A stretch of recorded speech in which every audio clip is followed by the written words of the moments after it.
Hello to everyone. Hello, the story of today is about Enrico Caruso. Who does not know him? He was, the glory of Italy and is still, actually. He was born in Napoli in 1873 and he was the son number 18 of his parents. The incredible story is that actually all his other brothers, 17, died during the birth. So he was actually the first son after 17 tries. He was very talented for painting and of course for music, and he discovered very soon his talent for singing, so he started to sing in church choirs very soon and developed soon his voice. The story is that being from Napoli, he looked very much to have the appreciation of his city and his people in Napoli, and the occasion came in 1901 when he could sing Elisir d'Amore at the Teatro San Carlo of Napoli.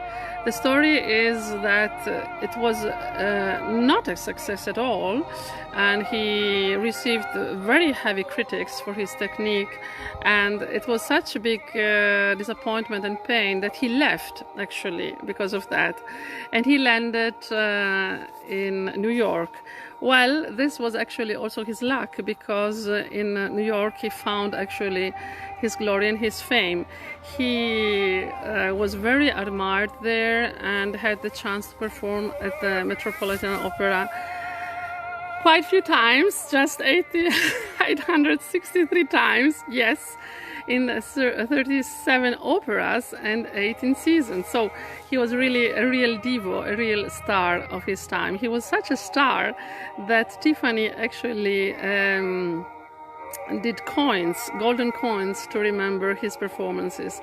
So he had a really star cachet, but at the same time Enrico Caruso was available to sing for free for Italian immigrants.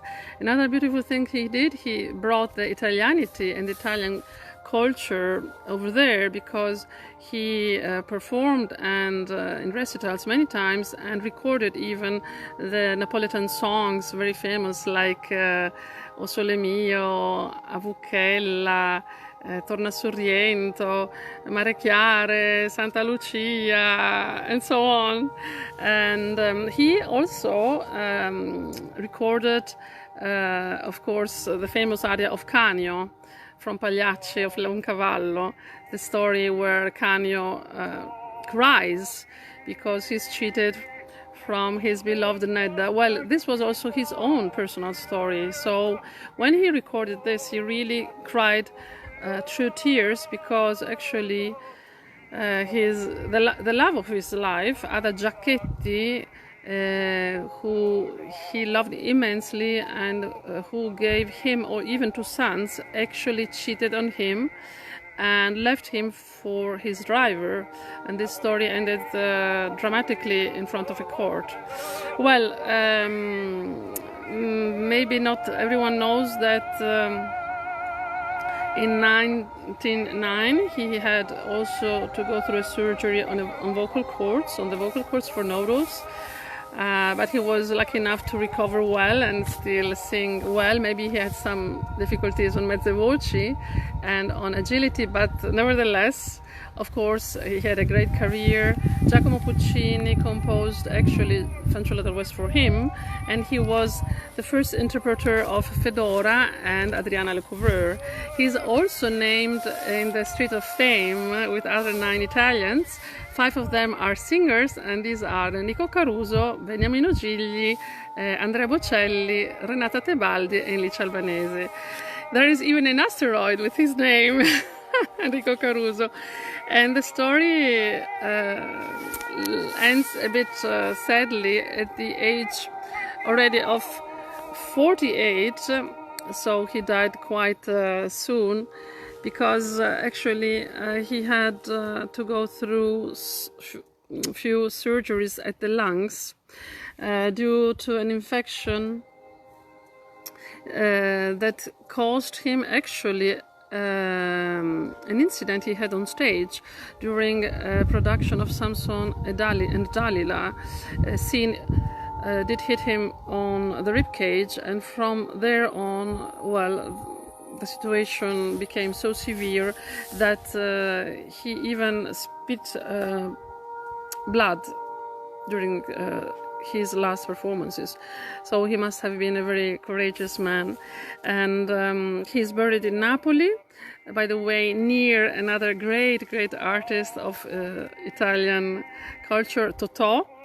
And well, we still speak about him. He is still actually in our collective memory. We still enjoy his voice, thanks to the fact that he was actually one of the first artists made famous and even millionaire from the recording industry.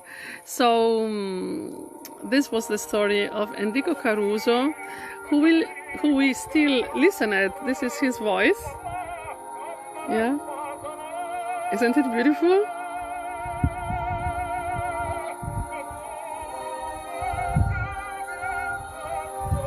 Isn't it beautiful? It makes our life more beautiful, isn't it? In this world also. So I hope you enjoyed it as I did, and that you also listen sometime as I do at this wonderful artist. So thank you for listening. Thank you for being here with me, and I see you for another story very soon. Bye bye from Italy, with the company of Enrico Caruso from Italy to everyone. Bye.